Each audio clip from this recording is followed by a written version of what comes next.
BJP cadre మీద అకస్మాత్తుగా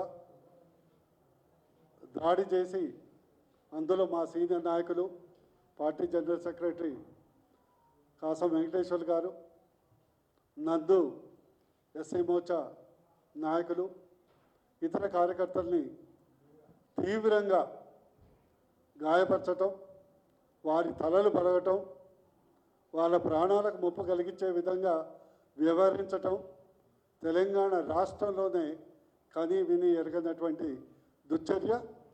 దీన్ని తీవ్రంగా ఖండించటమే కాకుండా తెలంగాణ ముఖ్యమంత్రి రేవంత్ రెడ్డి గారు, మరి కాంగ్రెస్ నాయకులు ఇది మీరు ఎందుకు ప్రోత్సహించారో కానీ దీని ఫలితం చాలా మున్ముందు తీవ్రంగా ఉంటుందని ఈ సందర్భంగా హెచ్చరించడం జరుగుతుంది. ప్రియాంక గాంధీ మీద ఎక్కడో ఢిల్లీలో ఎవరో కమెంట్ చేస్తే అక్కడ సపోర్ట్ లేదు, అక్కడ నాయకులకు ఎవరు దాని గురించి పట్టించుకోవటం లేదు.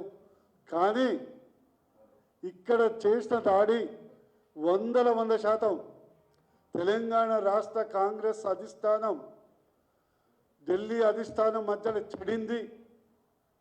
వాళ్ళని మంచిగా చేసుకోవాలి, వాళ్ళ దగ్గర మంచిగా మార్కులు వేసుకోవాలి అనే దురుద్దేశంతోనే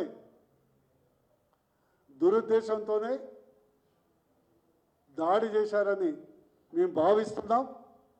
ఇలాంటిది పునరావృతం కాకుండా చూడాలని మేము హెచ్చరిస్తున్నాం. అదే విధంగా పోలీసు బృందానికి, పోలీస్ మిత్రులకు మీకు ముందస్తు సమాచారం ఉన్నా, ఇంటెలిజెన్స్ వాళ్ళకు మీకు సమాచారం ఉన్నా, వాళ్ళు ప్రిపేర్ అయి కోడిగుడ్లు రాళ్ళు మూకుమ్మడిగా ఒక గెరిల్లా పద్ధతిలో ఒక తీవ్రవాదుల్లాగా బీజేపీ పార్టీని దాడి చేస్తున్నారని సమాచారం ఉన్నా కూడా మీరు సరిగ్గా స్పందించకుండా ఉండటం ఖచ్చితంగా మీ వైఫల్యం. ఇప్పటికే హైడ్రా ఇతర సమస్యలతోని హైదరాబాద్ బ్రాండ్ వాల్యూ మసకబారింది.